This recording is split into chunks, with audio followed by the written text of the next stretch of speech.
হারুন গেছে যেই পথে মাসুদ যাবে সেই পথে। ডিসি মাসুদ স্যারের মুচলেকা বা ক্ষমা প্রার্থনার দাবিতে শাহবাগ থানার সামনে এই মুহূর্তে চলছে আন্দোলন। আপনারা একটু শুনে নিন।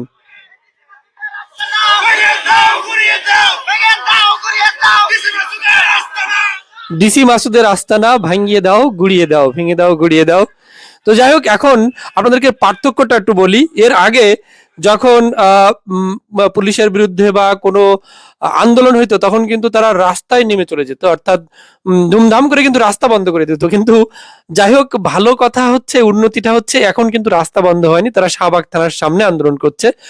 আর আমরা, তারা সন্ধ্যা পর্যন্ত আলটিমেটাম দিয়েছে যে সন্ধ্যার মধ্যে ডিসি মাসুদ স্যার যদি ক্ষমা প্রার্থনা না করে, অর্থাৎ ডিসি মাসুদ স্যার যদি সন্ধ্যার মধ্যে ক্ষমা প্রার্থনা না করে, তারা কিন্তু আরো কঠোর আন্দোলন করবে।